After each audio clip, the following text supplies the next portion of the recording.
अभिमन्यु नमन के साथ ऑफिस से बाहर गाड़ी के पास आया तो गाड़ी को देखकर उसकी आंखें बड़ी हो गईं। वो नमन को घूर कर देखने लगा। ये क्या है नमन? अभिमन्यु नमन को घूरते हुए बोला। गाड़ी। नमन मुस्कुराते हुए बड़ी प्राउडली बोला। मैंने तुम्हें नॉर्मल गाड़ी लाने के लिए कहा था, मर्सिडीज नहीं। अभिमन्यु बोला। ये किस एंगल से लगती है कि एक मिडिल क्लास एम्प्लॉय की गाड़ी है? अभिमन्यु बोला। एम्प्लॉय? नमन ने सवालिया नजरों से अभिमन्यु को देखा। रियली? क्या तुम्हें सच में लगता है कि एक मिडिल क्लास एम्प्लॉय 3.5 करोड़ की ब्रांड न्यू मर्सिडीज खरीद सकता है? अगर सेकेंड हैंड होती तो सोच भी लेते। अभिमन्यु गाड़ी को देखते हुए बोला। भाई, अब मुझे क्या पता था कि आपने क्या रायता फैलाया हुआ है। मुझे लगा कि आपकी गर्लफ्रेंड, आई मीन भाभी को सब पता है और आप उन्हें यह कार गिफ्ट देने वाले हैं। मैंने तो आपके टेस्ट के अकॉर्डिंग गाड़ी चूज की थी। नमन बोला तो अभिमन्यु ने उसकी ओर देखकर अपना सिर दाएं से बाएं हिला दिया।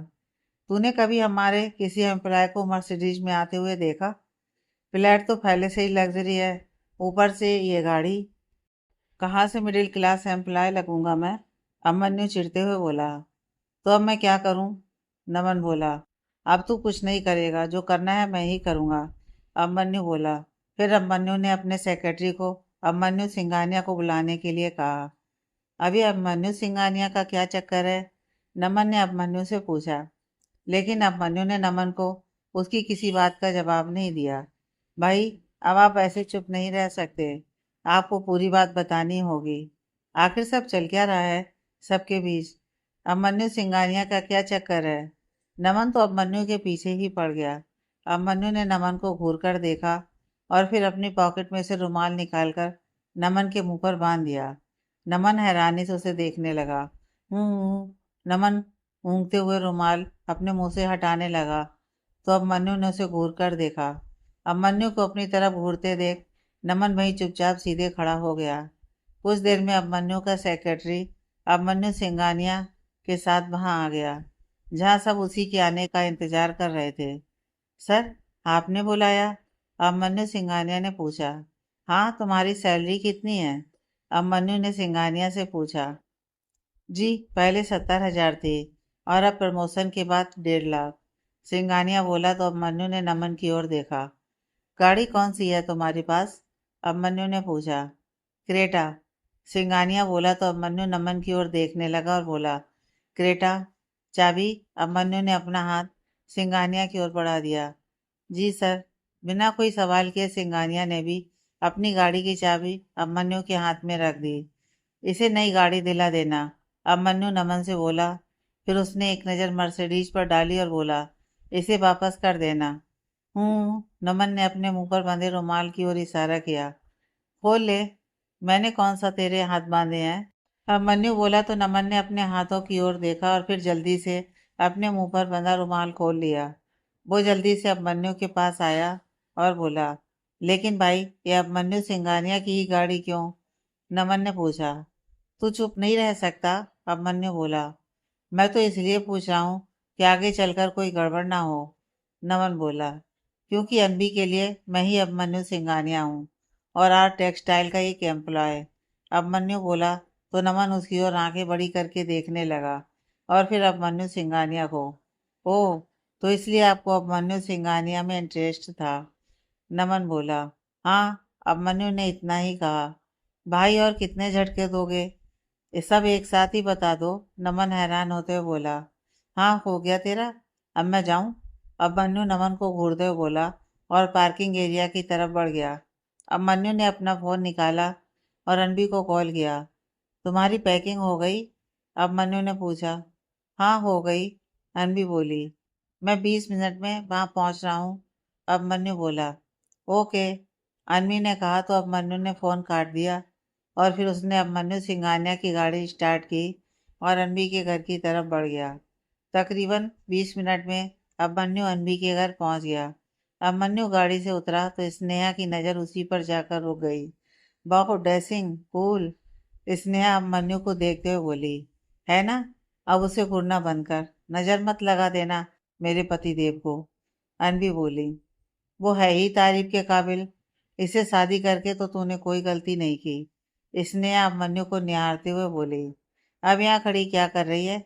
जा और अभिमन्यु को अंदर ले आ, मैं पूजा की तैयारी करती हूँ। स्नेहा बोली तो अनबी ने हाँ में सिर हिला दिया और बाहर की तरफ बढ़ गई। हाय, अनबी बोली। हाय। अभिमन्यु की नज़र अनबी पर गई तो वो उसे देखते ही रह गया। अनबी ने लाइट पिंक कलर की फ्रॉक सूट पहना हुआ था, बालों को हाफ टाई करके खुला छोड़ा हुआ है, हाथों में मैचिंग चूड़ियाँ, होठों पर गुलाबी लिपस्टिक, माथे पर पिंक बिंदी, मांग में सिंदूर और गले में मंगलसूत्र। बिल्कुल नई नवेली दुल्हन की तरह रेडी हुई है अनबी। अंदर चलें? अनबी बोली तो अभिमन्यु ने हाँ में सिर हिला दिया और अनबी के साथ अंदर की ओर चल दिया। गाड़ी की आवाज़ सुनकर कोमल जी भी वहां आ गईं। अभिमन्यु ने उन्हें देखा तो उनके पैर छूकर उनका आशीर्वाद लिया। स्नेहा ने अनबी और अभिमन्यु को दहलीज पर ही रोक लिया। उसने अनबी और अभिमन्यु की आरती उतारी और फिर दोनों को तिलक लगाकर दोनों का मुंह मीठा करवाया। अब दोनों अंदर आ जाओ, स्नेहा बोली तो अभिमन्यु और अनबी अंदर आ गए। स्नेहा ने पूजा की थाली किचन में रखी और वापस उनके पास आ गई। हाय, आई एम स्नेहा, अनबी की बेस्ट फ्रेंड। स्नेहा अभिमन्यु की ओर हाथ बढ़ाते हुए बोली। हाय, आई एम अभिमन्यु सिंघानिया। राजपूत बोलते बोलते अभिमन्यु रुक गया। चलें? अभिमन्यु ने अनबी से पूछा।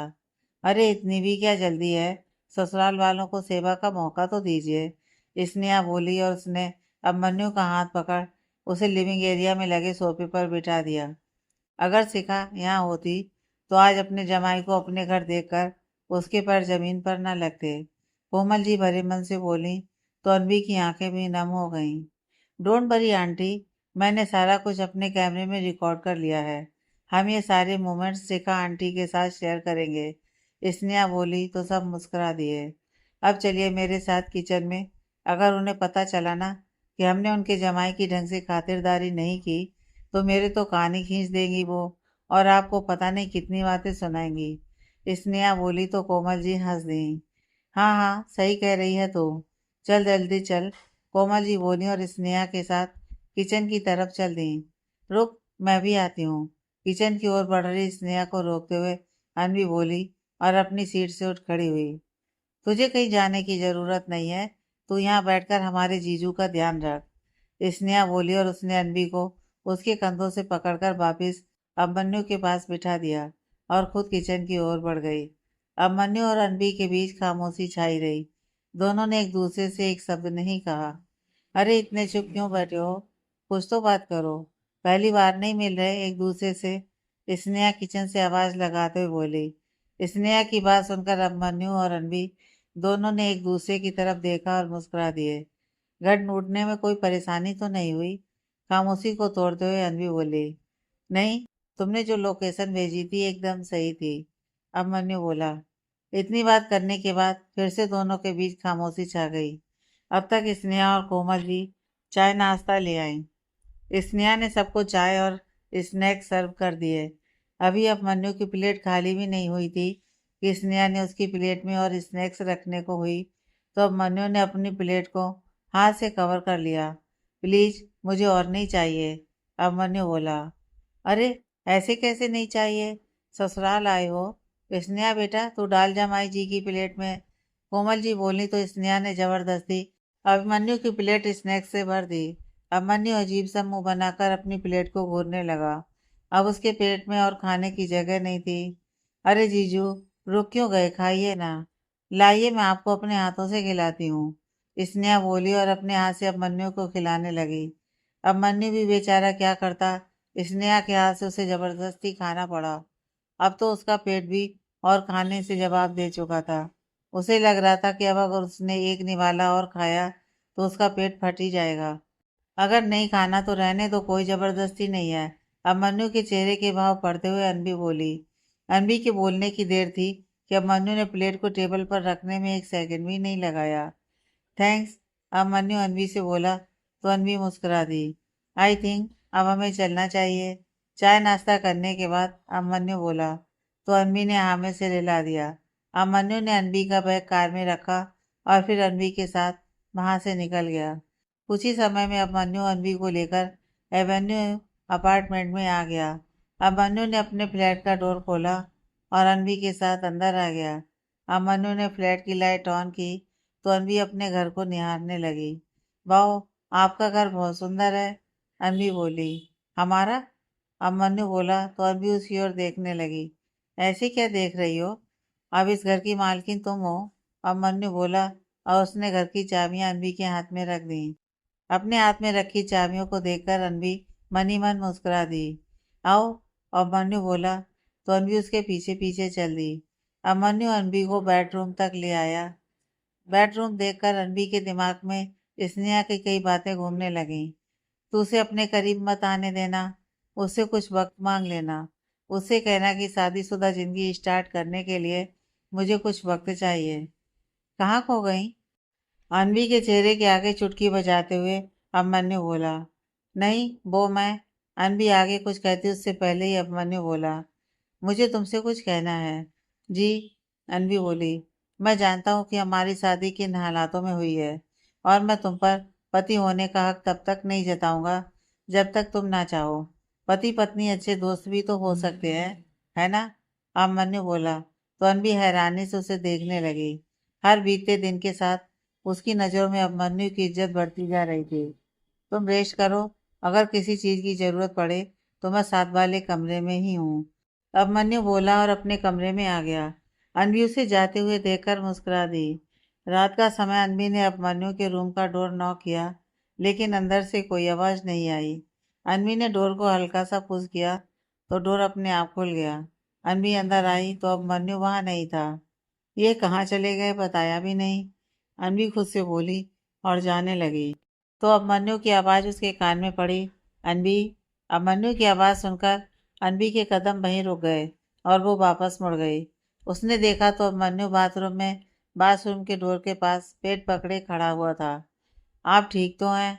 अनवी ने अभिमन्यु को पेट पकड़े देखा तो वो उसकी फिक्र करते हुए बोली, नहीं, तुम्हारा दोस्त और पड़ोसन ने मुझे इतना खिलाया कि मेरा पेट ही खराब हो गया, अभिमन्यु बोला और पेट पकड़े बेड पर बैठ गया। आपके पास कोई मेडिसिन है क्या? अनवी ने पूछा। अगर मेडिसिन होती तो मैं पहले ही ले लेता, अभिमन्यु बोला। ठीक है, आप बैठिए, मैं आपके लिए नींबू पानी लेकर आती हूँ, अनवी बोली और जल्दी से किचन की ओर बढ़ गई। अनवी ने फ्रिज में देखा तो उसे नींबू मिल गया।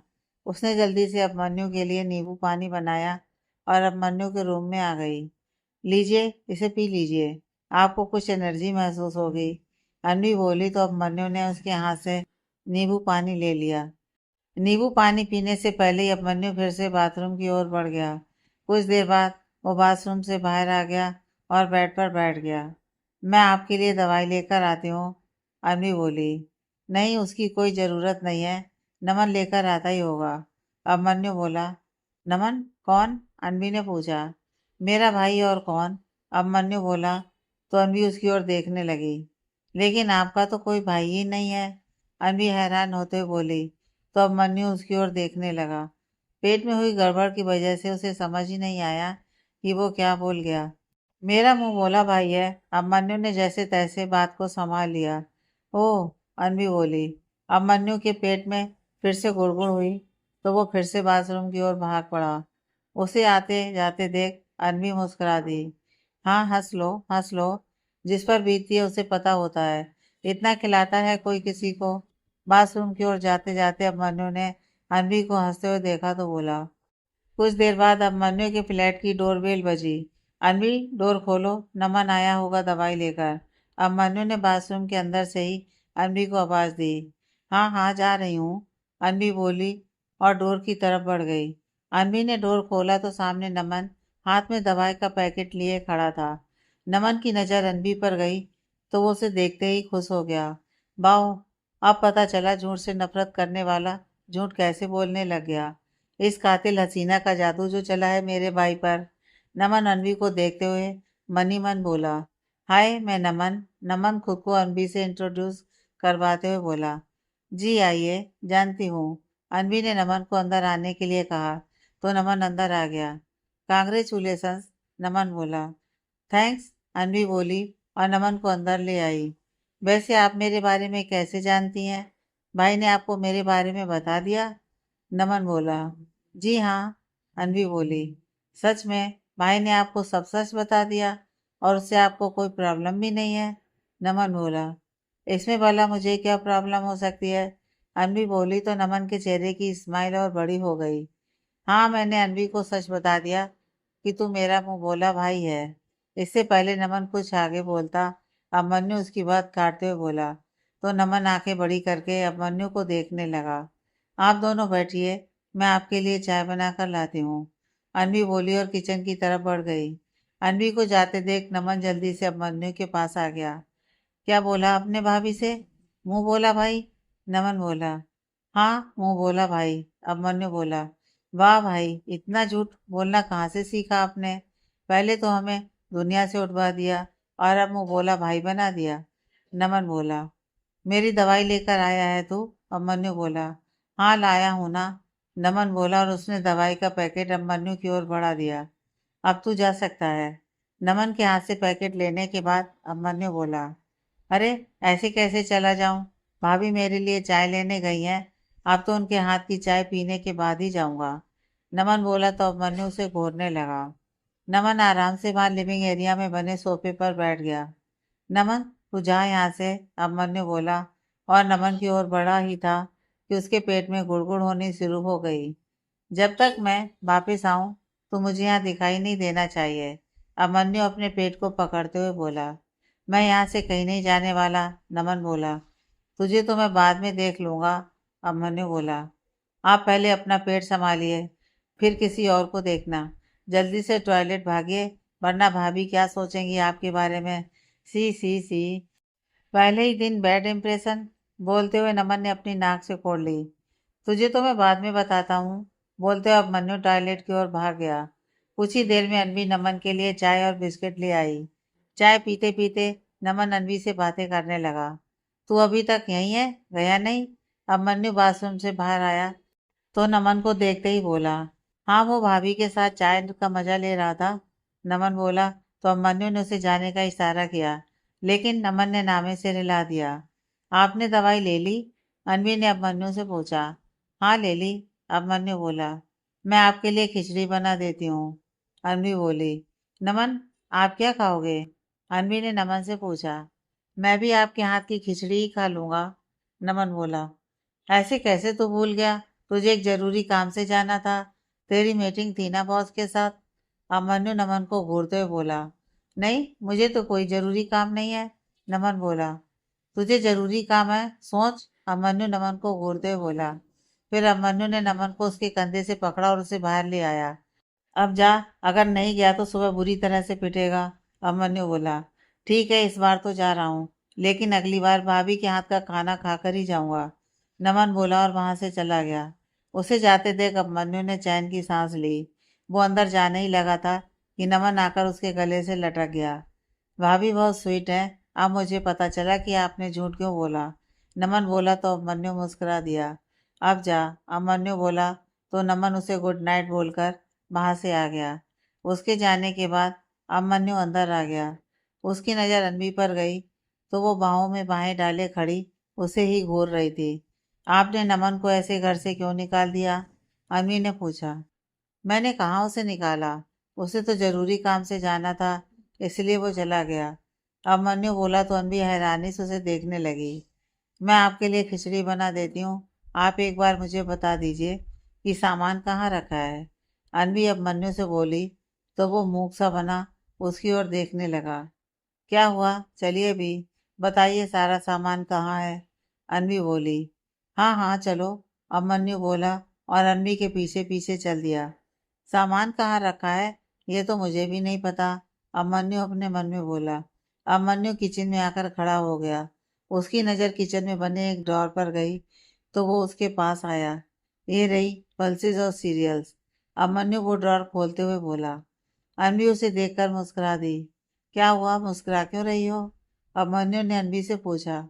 मुझे लगता है आपको भी नहीं पता कि आपके किचन का सामान कहाँ रखा है। ध्यान से देखिए, इस ड्रॉर में पल्सेस और सीरियल्स नहीं, बल्कि कुछ बर्तन रखे हुए हैं, अनवी ड्रॉर की ओर इशारा करते हुए बोली तो अभिमन्यु ने उस ओर देखा। हाँ तो क्या हुआ, इसके साथ वाले में होगा, बोलकर अभिमन्यु ने दूसरी अलमीरा को खोला, लेकिन उसमें मसाले पड़े हुए थे। यह देखकर अनवी फिर से हंस दी। अभिमन्यु एक के बाद एक ड्रॉर और अलमीरा खोलने लगा। तभी अनवी ने उसके कंधे पर हल्का सा थपथपाया। अभिमन्यु ने पीछे मुड़कर उसकी ओर देखा तो उसने अभिमन्यु को साइड हटने का इशारा किया। उसने अपने दुपट्टे को अपनी कमर के चारों ओर लपेटा और फिर खुद दाल और चावल ढूंढने लगी। कुछ ही देर में अनवी ने सीरियल्स और पल्सेस वाला डिपार्टमेंट ढूंढ ही लिया। अनवी ने एक नज़र अभिमन्यु को देखा तो वो अपना सिर खुजाने लगा। अनवी ने दाल और चावल का कंटेनर तो निकाल लिया, लेकिन अब वो गहरी सोच में पड़ गई। जोश जोश में बोल तो दिया कि खिचड़ी बना देती हूँ, लेकिन तुझे खिचड़ी बनानी भी आती है अनवी? अनवी अपने मन में बोली। फिर उसने कंटेनर को गैस के पास रखा और धीरे धीरे चलकर अभिमन्यु के पास आ गई। वो एक्चुअली मैं बताना भूल गई कि मुझे खाना बनाना नहीं आता। अनवी अपना सिर खुजाते हुए धीरे से बोली। क्या? अभिमन्यु हैरान होते हुए बोला। खाना बनाना तो मुझे भी नहीं आता, अभिमन्यु बोला। तो फिर हमारा खाना कैसे बनेगा? अनवी बोली। मैं बाहर से ऑर्डर कर लेता हूँ, अभिमन्यु बोला। अरे नहीं नहीं, आपका पेट खराब है तो बाहर का खाना आपके लिए ठीक नहीं है, अनवी बोली। तो फिर एक ही रास्ता है मेरे पास, अभिमन्यु बोला। क्या? अनवी ने पूछा। इंटरनेट, अभिमन्यु बोला। उसके पेट में फिर से उफान उठा तो वो फोन अनवी को पकड़ाकर बाथरूम की ओर भाग गया। उसे जाते देख अनवी मुस्कुरा दी। अनवी ने खिचड़ी की रेसिपी निकाली और बनाने लगी। कुछ ही देर में खिचड़ी बनकर रेडी हो गई। अनवी ने डाइनिंग टेबल पर खाना लगा दिया। अभिमन्यु, खाना रेडी है, जल्दी आइए। अनवी ने अभिमन्यु को आवाज़ लगाई। मैं नहीं आ सकता, तो मेरा खाना यहीं ले आओ, अभिमन्यु बोला तो प्लेट में खिचड़ी डालकर अनवी अभिमन्यु के रूम में ले गई। अभिमन्यु ने अभी एक स्पून खाया था कि स्वाद उसके मुंह में ही घुल गया। अमेजिंग, तुमने तो बहुत अच्छी खिचड़ी बनाई है, अभिमन्यु बोला। सच में? अनवी ने पूछा। हाँ सच में, अभिमन्यु बोला। All thanks goes to internet बाबा। अगर इंटरनेट ना होता तो आज हमें भूखा सोना पड़ता, अनवी बोली। वैसे कुछ थैंक्स तो मेरा भी बनता है, ये इंटरनेट का आइडिया तो मैंने ही दिया था ना, अभिमन्यु बोला। हाँ ये तो है, अनवी बोली। फिर दोनों एक साथ मुस्कुरा दिए। एक बात पूछूं? अनवी बोली। हाँ पूछो, अभिमन्यु बोला। आप तो इस घर में अकेले रहते हैं ना, और आपको तो खाना बनाना नहीं आता, तो आप खाना कैसे खाते थे? अनवी ने पूछा तो खाते खाते अभिमन्यु को खांसी आ गई। अरे ध्यान से, अनवी ने पानी का गिलास अभिमन्यु की ओर बढ़ा दिया। अभिमन्यु ने जल्दी से पानी का गिलास अनवी के हाथ से लिया और पानी पीने लगा। मुझे नींद आ रही है, थोड़ी वीकनेस फील हो रही है, अभिमन्यु बोला। आप रेस्ट कीजिए, गुड नाइट। अगर किसी चीज़ की ज़रूरत हुई तो बुलाने में संकोच मत कीजिएगा, अनवी बोली और वहां से आ गई। थैंक्स, अभिमन्यु बोला। जान बची सो लाखों पाए, अनवी को जाते देखकर अभिमन्यु ने चैन की सांस ली और ब्लैंकेट ओढ़कर सो गया। अगली सुबह सुबह के 6 बज रहे थे और अनवी अपने बिस्तर पर बड़े आराम से सो रही थी। उसका फोन बज उठा। इतनी सुबह किसका फोन आया होगा? माँ तो ठीक होंगी ना?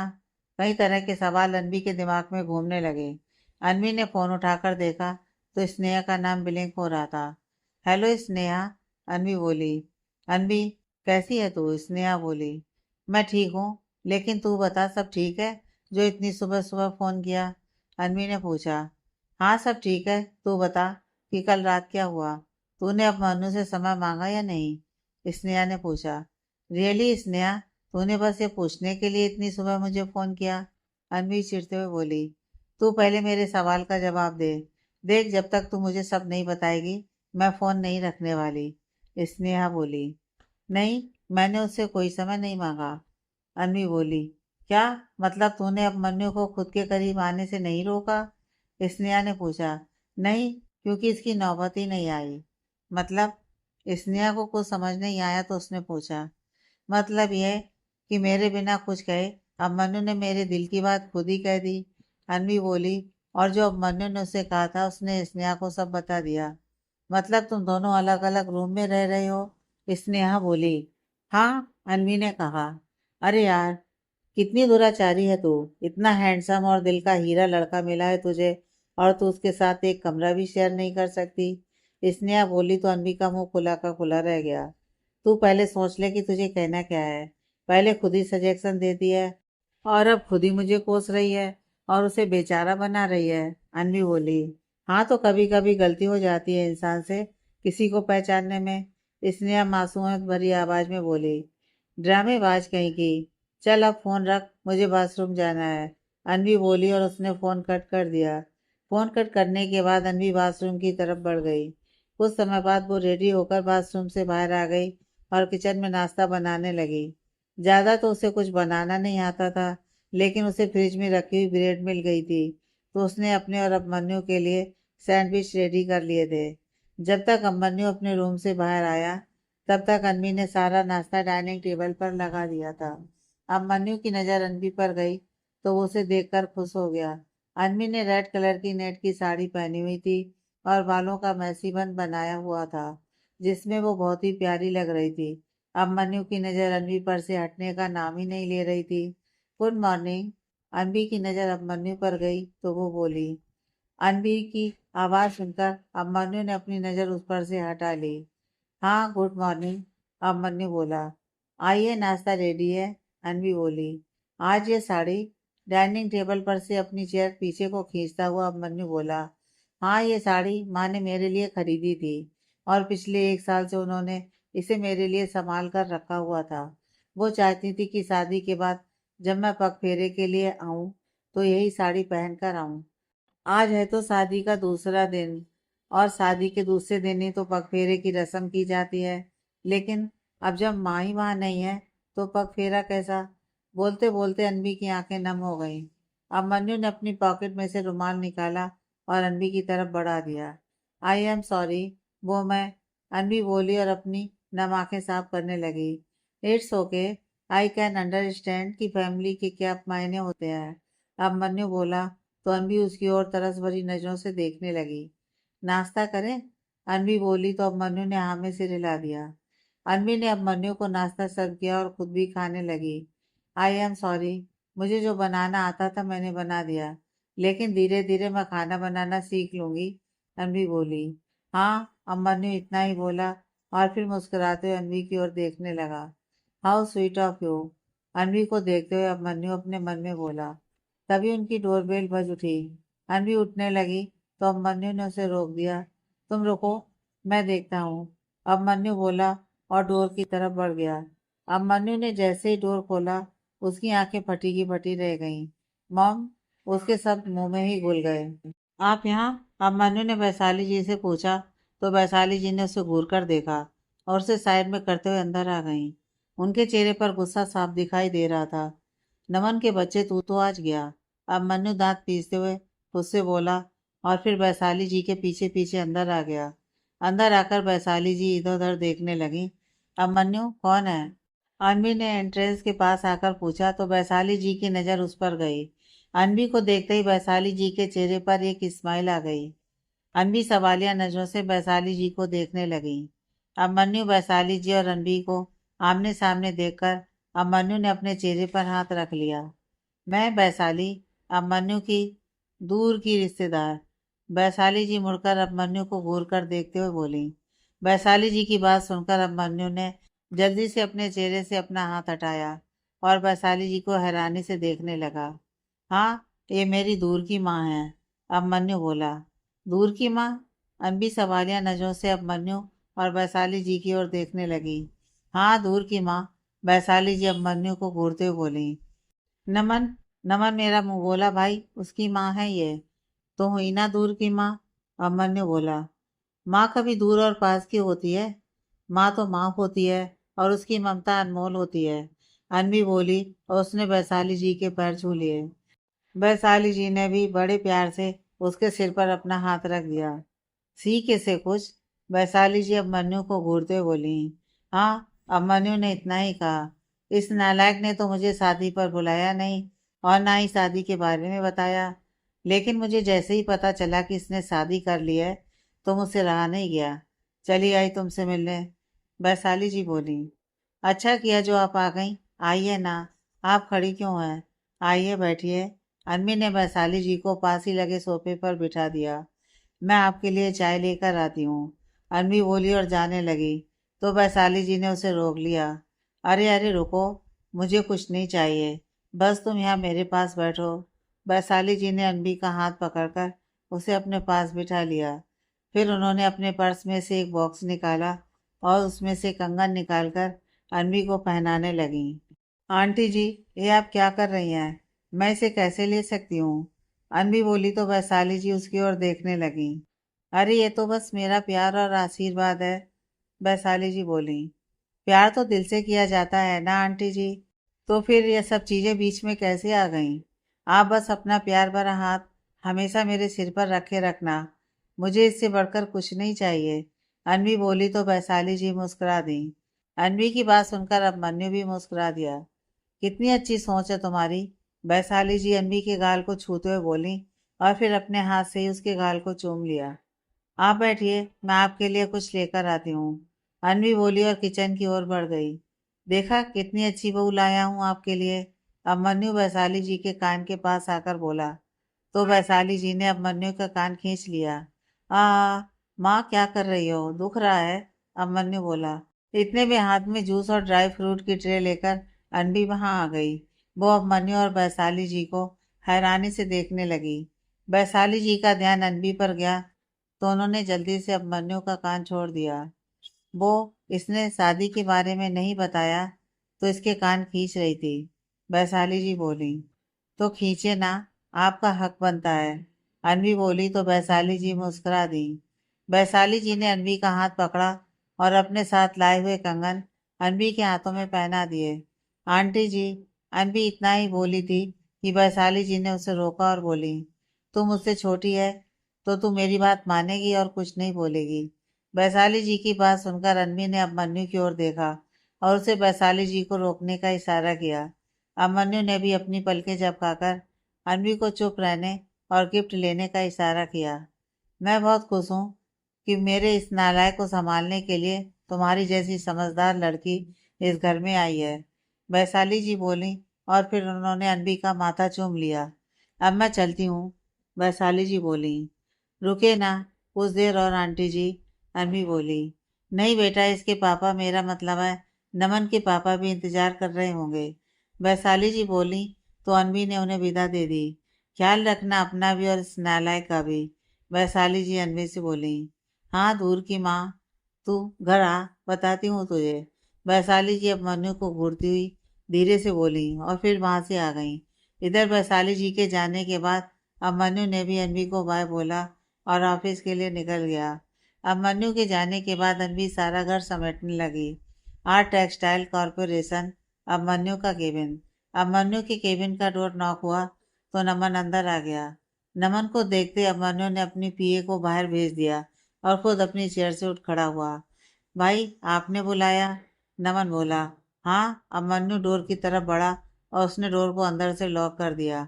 भाई ये क्या कर रहे हैं आप? आपके इरादे तो ठीक है ना? नमन ने अभिमन्यु को डोर लॉक करते देखा तो बोला। अभिमन्यु ने अपना जूता निकाला और नमन को फेंक कर मारा। साले, तेरे पेट में कोई बात हजम नहीं होती ना? क्या कर रहे हो भाई, लग जाएगी, नमन जूते की मार से बचते हुए बोला। तो अभिमन्यु ने दूसरा जूता भी निकालकर उसकी ओर फेंका। नमन ने खुद को बचाने की कोशिश की लेकिन अभिमन्यु का जूता हल्का सा उसे लग गया। क्या जरूरत थी माँ को बताने की? थोड़ा सब्र नहीं कर सकता था? मैं खुद उन्हें सारी सच्चाई बता देता, अभिमन्यु बोला। हाँ तो माँ को भी हक है उनकी बहू के बारे में जानने का, और उन्हें भी पता होना चाहिए कि उनका प्यारा और काबिल बेटा झूठ बोलकर कितनी सुंदर बहू लाया है, नमन बोला। तू, अभिमन्यु नमन के पीछे भागा। खुद को बचाते बचाते नमन का पैर कारपेट से उलझा और वो गिर गया।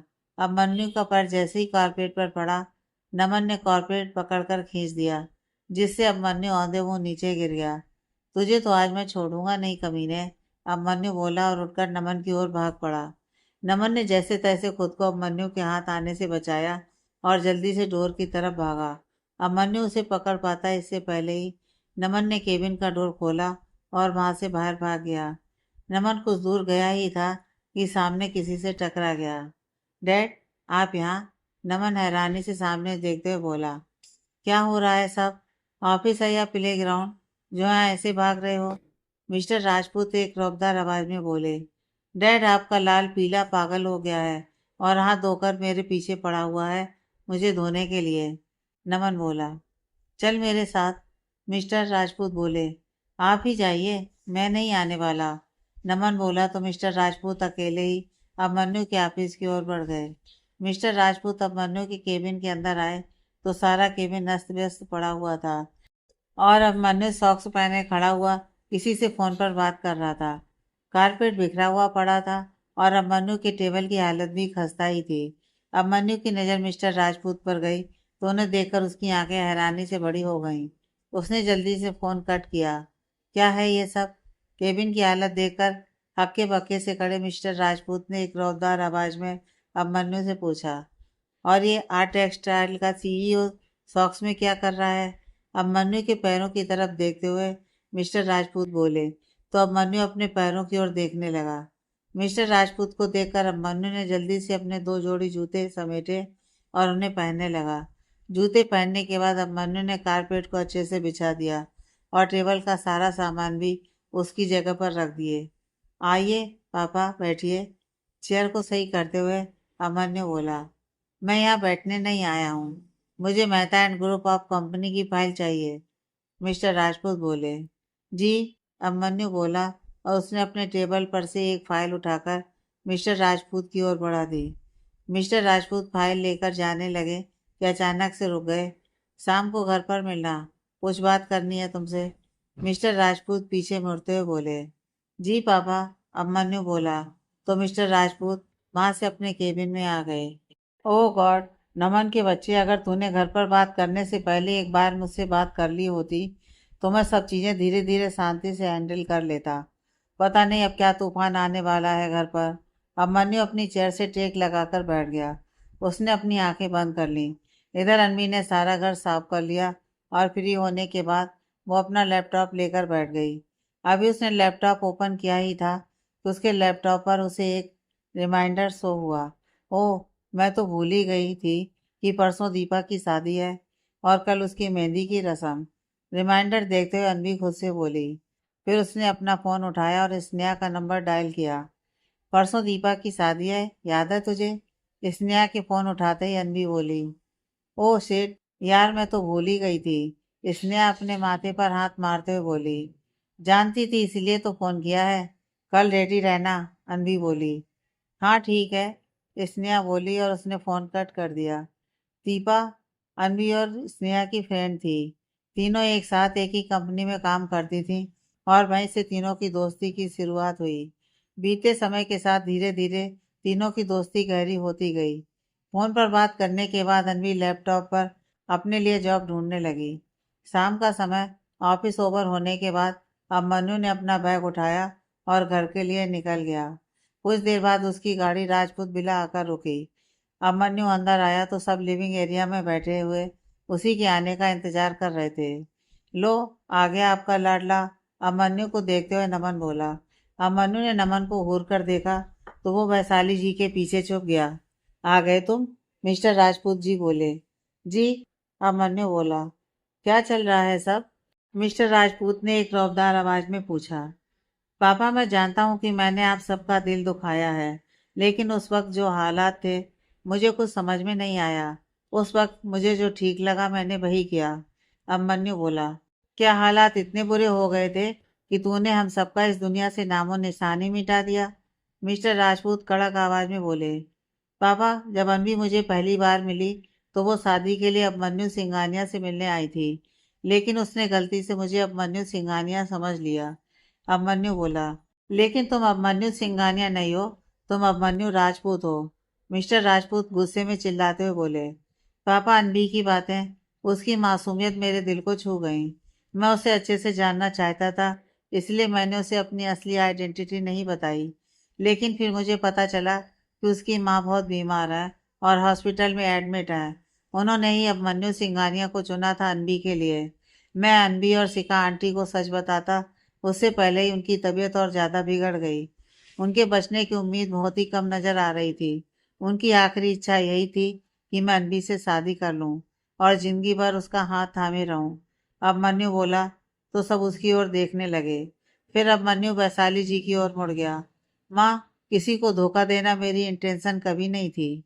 मैं गया था अनवी को सब सच बताने, लेकिन नहीं बता सका। अनबी की माँ आखिरी सांसें गिन रही थी। जब मैं बात करने के लिए उनसे मिलने पहुंचा, उन्होंने मेरे हाथ में अनबी का हाथ रख दिया और उससे शादी करने के लिए कहा, तो मैं उन्हें मना नहीं कर पाया। अभिमन्यु वैशाली जी के दोनों हाथों को अपने हाथों में थामते हुए बोला, अब कैसी है अनबी की माँ? वैशाली जी ने पूछा। कोमा में है। कब होश में आए पता नहीं। उन्हें होश आएगा भी या नहीं, खुद डॉक्टर्स भी श्योर नहीं है। तो आप ही बताइए, एक मरते हुए इंसान की मदद करना या उसे 2 पल की खुशी देना गलत है क्या? अभिमन्यु बोला तो कोई कुछ नहीं बोल पाया। मैं जानता हूँ पापा कि लड़की आपकी जितनी नामी नहीं है और ना ही उसकी फैमिली का कोई वेल रेपुटेटेड बिजनेस है, लेकिन उसका दिल सोने का है। उसमें वो सारे गुण हैं जो शायद किसी वेल रेप्यूटेड बिजनेसमैन की बेटी में भी ना हो। अभिमन्यु बोला, ये बात तो तू बिल्कुल सही कह रहा है। मैंने भी देखा है उस लड़की को। किसी चीज का कोई लालच नहीं है उसे। बहुत ही प्यारी और मासूम है मेरी बहू। वैशाली जी बोली।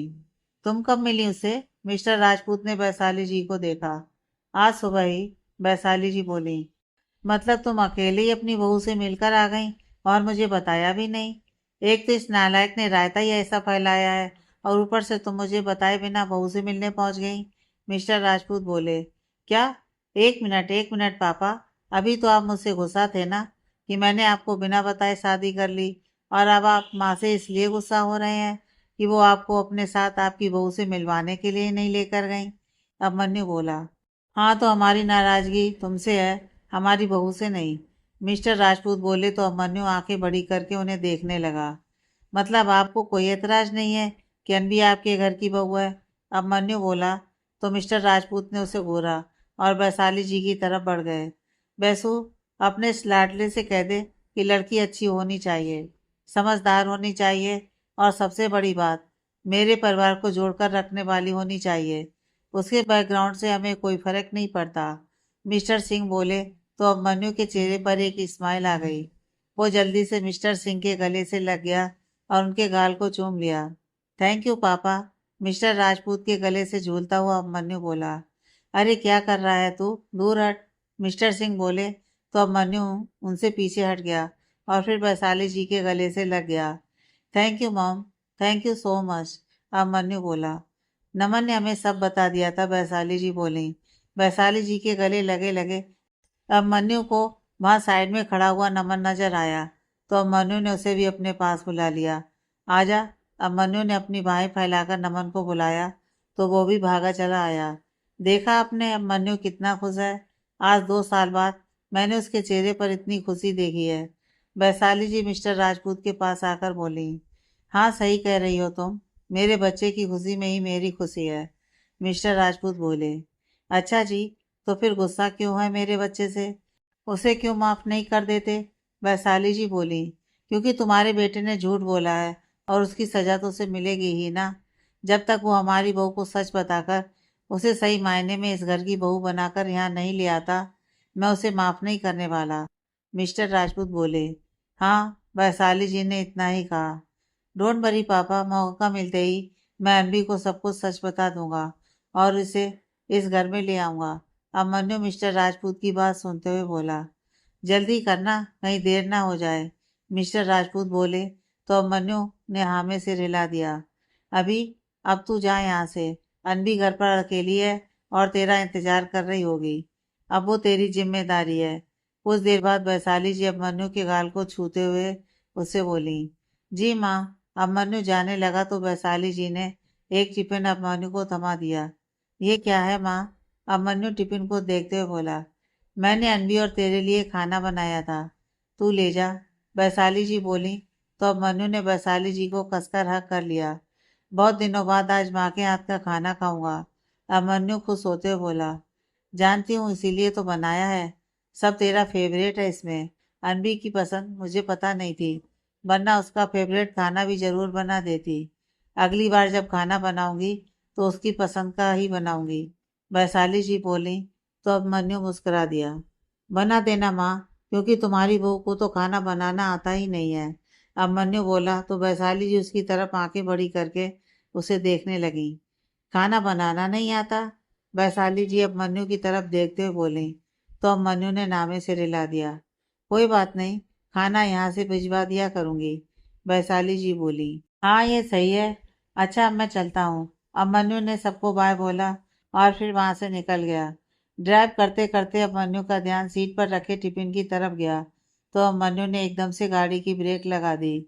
मैंने माँ से टिफिन तो ले लिया और माँ को रोज टिफिन भेजने के लिए भी कह दिया, लेकिन मैं अनवी से क्या कहूँगा। अभिमन्यु गहरी सोच में पड़ गया। फिर अचानक उसके चेहरे पर एक स्माइल आ गई। उसने गाड़ी स्टार्ट कर दी और आगे की तरफ बढ़ गया। कुछ देर बाद उसने गाड़ी को अपने अपार्टमेंट के बाहर पार्क किया और टिफिन लेकर अपने घर की ओर बढ़ गया। अभिमन्यु ने डोरबेल बजाई और वेट करने लगा, लेकिन अनवी नहीं आई। तो अभिमन्यु ने 2-3 बार बेल को एक साथ ही प्रेस कर दिया। अनवी ने डोर खोला तो अनवी की हालत देखकर अभिमन्यु उसे अजीब तरह से देखने लगा। अनवी ने साड़ी के पल्लू को कमर में बांधा हुआ है। उसके बाल बिखरे हुए हैं। उसके बाल और कपड़े आटे से सफेद हुए पड़े थे। ये सब क्या है? अभिमन्यु अनवी को देखते हुए बोला। सब आपकी ही वजह से हुआ है। अनवी अभिमन्यु को ब्लेम करते हुए बोली। मेरी वजह से? अभिमन्यु सवालिया नजरों से अनवी को देखने लगा। हाँ वो मैं नेट से देखकर आपके लिए खाना बना रही थी। अभी मैंने आटा छान कर ही रखा था कि आपने डोरबेल बजा दी। आने ही लगी थी कि हाथ लगने से मेरा फोन नीचे गिर गया। लेकिन आप में सबर कहाँ। 2 सेकंड में आपने डोरबेल का गला ही घोंट दिया।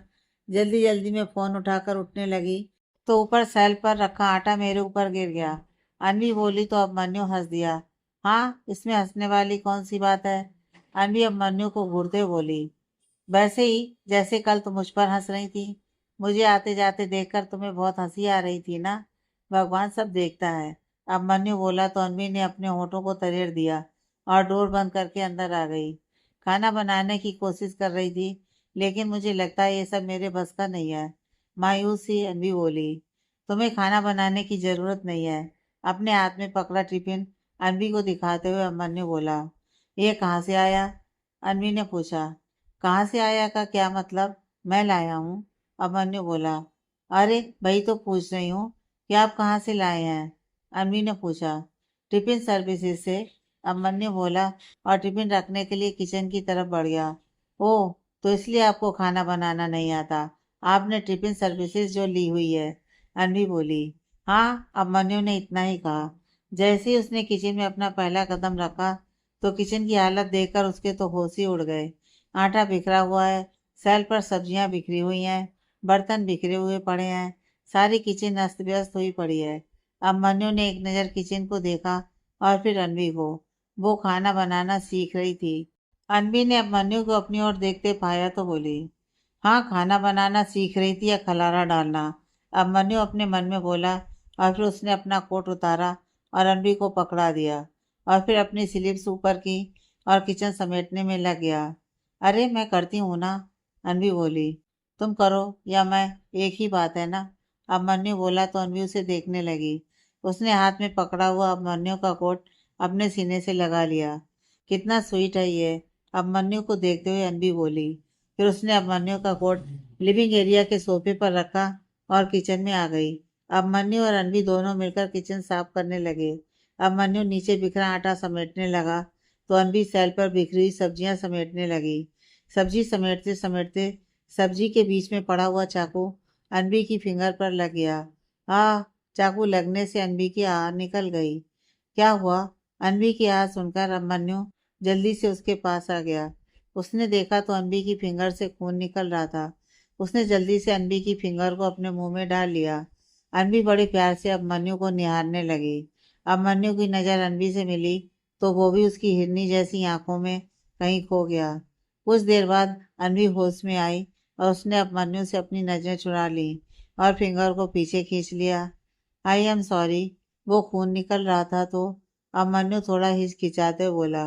इट्स ओके, मैं ठीक हूँ, अनवी बोली। काफी गहरा लग गया है, अभिमन्यु अनवी का हाथ पकड़कर उसकी फिंगर चेक करते हुए बोला। जरा सा तो है, ठीक हो जाएगा, अनवी बोली। ऐसे कैसे ठीक हो जाएगा? तुम चलो मेरे साथ।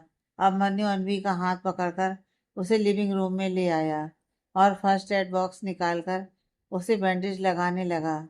हर पल अभिमन्यु के साथ बिताने के बाद अनवी के दिल में अभिमन्यु की जगह और भी मजबूत होती जा रही थी। आई थिंक तुम्हें टिटनेस का इंजेक्शन लगवा लेना चाहिए, अभिमन्यु बोला। तो अनवी आंखें बड़ी करके उसे देखने लगी। इंजेक्शन? मुझे नहीं लगवाना कोई इंजेक्शन। अनवी बोली। अरे ऐसे कैसे? इन्फेक्शन हो गई तो? तुम चलो मेरे साथ, अभिमन्यु बोला। कहीं नहीं जा रही मैं, इतना छोटा सा कट लगने पर कोई इन्फेक्शन नहीं होता, अनवी बोली। अरे इतना बड़ा तो कट लगा है, अभिमन्यु बोला। हाँ इतना बड़ा है कि 2 दिन में पता भी नहीं चलेगा कि कट लगा कहाँ था, अनवी बोली।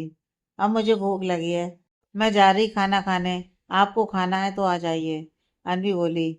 वाह, देखने और खाने की खुशबू से खाना तो बहुत टेस्टी लग रहा है, अनवी बोली। टेस्टी तो होगा ही, माँ के हाथ का खाना जो है, अभिमन्यु बोला। तो अनवी आंखें बड़ी करके उसे देखने लगी। माँ के हाथ का खाना? अनवी ने पूछा तो अभिमन्यु को ख्याल आया कि उसने अनवी से अभी अभी क्या कहा। हाँ वो नमन की माँ है ना, उनके हाथ का खाना है ये, अभिमन्यु बोला। ओह, लेकिन आपने तो कहा था कि आप टिफिन सर्विसेज से टिफिन लेकर आए हो, अनवी ने अभिमन्यु से पूछा। हे भगवान, ये लड़की इतने सवाल क्यों करती है, अनवी की तरफ देखते हुए अभिमन्यु अपने मन में बोला। बताइए भी, अनवी बोली। हाँ, वो नमन की माँ यही काम कर दी है, टिफिन सर्विसेज का, घर चलाने के लिए, अभिमन्यु बोला। ओह, अनवी ने इतना ही कहा। अगर कहीं माँ को पता चल गया ना कि मैंने अनवी से ये सब कहा है, तो तू तो गया अभिमन्यु सिंघानिया। सिंघानिया? राजपूत, अभिमन्यु अपने मन में बोला। अनवी ने दोनों के लिए खाने की प्लेट लगा ली और फिर दोनों एक साथ बैठकर खाना खाने लगे। खाना खाने के बाद अनवी ने दोनों के बर्तन उठाए और किचन की तरफ बढ़ गई। अब मन्नू भाई लिविंग एरिया में बैठे अपने लैपटॉप पर अपना काम करने लगा। कुछ देर बाद किचन का काम निपटाने के बाद अनवी ने अब मन्नू के लिए कॉफ़ी बनाई और उसके पास आ गई। आपकी कॉफ़ी, अनवी अब मन्नू की तरफ कॉफ़ी का कप बढ़ाते हुए बोली।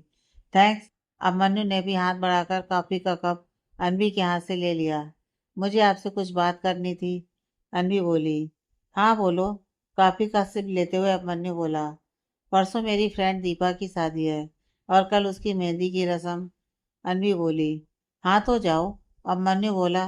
तो अनवी के चेहरे पर एक स्माइल आ गई। उसने अभिमन्यु को गुड नाइट बोला और अपने रूम में जाने लगी तो अभिमन्यु ने उसे रोका। सुनो, अभिमन्यु बोला। जी कहिए, अनवी बोली। ये कुछ पैसे रख लो, तुम्हें जो चाहिए तुम ले सकती हो। अभिमन्यु ने अपनी पॉकेट में से कुछ पैसे निकाले और अनवी की ओर बढ़ा दिए। अरे नहीं नहीं, मुझे इसकी ज़रूरत नहीं है, मेरे पास है, अनवी बोली। ले लो, तुम्हारी फ्रेंड की शादी है तो तुम्हें अपने लिए नए कपड़े और ज्वेलरी भी तो चाहिए होगी ना, अभिमन्यु बोला। प्लीज, आप ये पैसे रख लीजिए, फिर कभी काम आ जाएंगे। मेरे पास मेरी ड्रेसेस हैं, मैं वही पहन लूंगी, बेवजह खर्चा क्यों करना। माँ के इलाज में पहले ही इतने पैसे खर्च हो चुके हैं और फिर अभी मेरी जॉब भी नहीं है। आप प्लीज रख लीजिए, हमारे फ्यूचर में काम आएंगे, अनवी बोली। तो अभिमन्यु ने अपना हाथ पीछे खींच लिया। हाँ, अभिमन्यु बोला। गुड नाइट, अनवी बोली और अपने कमरे की तरफ बढ़ गई। अपने हाथ में पकड़े हुए पैसे देकर अभिमन्यु मुस्कुरा दिया। How innocent are you, so that's why I love you so much, Abhimanyu अपने मन में बोला और फिर अपने काम में लग गया। अगली सुबह अनवी किचन में नाश्ता बनाने की तैयारी कर रही थी कि उनकी डोरबेल बज उठी। इतनी सुबह सुबह कौन आया होगा, अनवी खुद से बोली और फिर डोर की तरफ चल दी। अनवी ने डोर खोला तो बाहर एक आदमी टिफिन लिए खड़ा था। जी कहिए, अनवी बोली। वो वैशाली मैम ने आपके लिए टिफिन भेजा है, बाहर खड़ा आदमी बोला। जी शुक्रिया, अनवी उस आदमी के हाथ से टिफिन लेते हुए बोली और अंदर आ गई। अनवी कौन था, रूम से निकलते हुए अभिमन्यु ने पूछा। वैशाली आंटी ने नाश्ता भेजा है, अनवी बोली और टिफिन लेकर अंदर किचन में आ गई। उसने एक नज़र सेल पर पड़े उस खाने को देखा जो वो अभी नाश्ते के लिए बनाने वाली थी और एक नज़र अपने हाथ में पकड़े टिफिन को। अनवी जल्दी से नाश्ता दो, मुझे लेट हो रहा है। अब मनु ने लिविंग एरिया से अनवी को आवाज़ दी। हाँ बस आ रही हूँ, अनवी बोली और जल्दी से अभिमन्यु के लिए नाश्ता लगाने लगी। नाश्ता करने के बाद अभिमन्यु ऑफिस के लिए जाने लगा तो उसने एक नज़र अनवी को देखा और बोला, तुम्हें शिखा माँ के पास छोड़ देता हूँ। हाँ मैं अभी आई, अनवी के चेहरे पर एक स्माइल आ गई। अनवी ने जल्दी से अपना बैग और दुपट्टा उठाया और अभिमन्यु के साथ चल पड़ी। कुछ ही देर में दोनों हॉस्पिटल पहुंच गए। दोनों शिखा जी के पास आ गए। शिखा जी अंदर बेड पर बेसुध सी लेटी हुई हैं और मशीनों से घिरी हुई हैं। उन्हें देखकर अनवी की आंखें नम हो गईं। कुछ देर वहां हॉस्पिटल में अनवी के साथ रुकने के बाद अभिमन्यु ऑफिस के लिए निकल गया। शाम का समय ऑफिस खत्म होने के बाद अभिमन्यु भी घर आ गया। अनवी ने अभिमन्यु के लिए चाय बनाई और रेडी होने के लिए अपने रूम में आ गई। उसने अपना पिंक और मेहंदी कलर का गाउन उठाया और बाथरूम की ओर बढ़ गई। चेंज करने के बाद पिंक और मेहंदी कलर के सिंपल से गाउन में भी वो बहुत ही प्यारी लग रही थी। रेडी होने के लिए अनवी मिरर के आगे आकर बैठ गई। उसने बालों को हाफ टाई किया। दोनों अपने हाथों में पिंक और मेहंदी चूड़ियां पहनी, होठों पर पिंक लिपस्टिक और माथे पर मैचिंग बिंदी लगा ली। उसने अपनी मांग में सिंदूर भरा और जाने के लिए रेडी हो गई। डोर की चौखट के साथ सटकर खड़ा हुआ अभिमन्यु उसे ही निहार रहा था। उसका दिल ही नहीं कर रहा था कि वो अनवी के ऊपर से अपनी नजर हटाए। ऐसे क्यों देख रहे हो आप? अभिमन्यु को अपनी ओर देखते पाया तो अनवी ने पूछा। लेकिन अभिमन्यु कुछ नहीं बोला और वो अनवी को देखते हुए धीरे धीरे उसकी ओर बढ़ने लगा। उसे अपनी ओर आते देख अनवी घबरा गई। वो भी अपने कदम पीछे लेने लगी। अभिमन्यु उसके बिल्कुल करीब आ गया। अनवी अभिमन्यु की साइड से होकर जाने लगी तो अभिमन्यु ने उसकी बांह पकड़कर उसे रोक लिया और उसके पीछे आकर खड़ा हो गया। अभिमन्यु ने अनवी के बालों को उसके कंधे पर किया। अभिमन्यु के हाथ का स्पर्श पाकर अनवी ने भी अपनी आंखें बंद कर ली। अभिमन्यु ने अनवी के गाउन की डोरी बांधी और अनवी के सामने आ गया। डोरी खुली हुई थी। अभिमन्यु बोला तो अनवी ने अपनी आंखें खोली। थैंक्स, आप भी चलिए मेरे साथ, अनवी बोली। मैं मेहंदी के फंक्शन में क्या करूँगा? तुम जाओ स्नेहा के साथ, अगर कहो तो तुम्हें ड्रॉप कर देता हूँ, अभिमन्यु बोला। वो स्नेहा ने कैब बुक की हुई है, आप लेने आ जाना, अनवी बोली तो अभिमन्यु मुस्कुरा दिया। तभी अनवी का फोन बज उठा। उसने फोन उठाया तो स्नेहा ने उसे नीचे आने के लिए कहा। अनवी ने अभिमन्यु को बाय बोला और नीचे आ गई। अनवी गाड़ी में बैठी तो उसकी नज़र ऊपर बालकनी में खड़े अभिमन्यु पर गई, जो उसे ही देख रहा था। उसने अभिमन्यु को देखकर अपना हाथ हिलाकर उसे बाय बोला। ओहो, लगता है जीजू की नज़र नहीं हट रही तुझ पर से, स्नेहा अनवी को छेड़ते हुए बोली। हाँ, आप चलें, अनवी बोली तो स्नेहा ने ड्राइवर को चलने के लिए कहा। कुछ ही देर में दोनों दीपा की मेहंदी की रस्म में पहुंच गईं। सारा अरेंजमेंट घर पर ही किया हुआ था। घर को बहुत ही शानदार तरीके से सजाया गया था। डेकोरेशन को देखते हुए अनवी और स्नेहा अंदर आ गईं। दीपा दीपा को देखकर स्नेहा अनवी से बोली और फिर दोनों दीपा की तरफ बढ़ गईं। चलते चलते अनवी किसी लड़के से टकरा गई। ओह, आई एम सॉरी, अनवी बोली और पीछे मुड़ी तो वो लड़का उसे देखते ही रह गया। अनवी ने उसे एक नज़र देखा और वहां से आगे बढ़ गई। अनन्या, उस लड़के के शब्द उसके मुंह में ही घुल गए। कौन है वो लड़का और क्यों उसने अनवी को अनन्या कहा? जानने के लिए पढ़ते रहिए कहानी का नेक्स्ट पार्ट।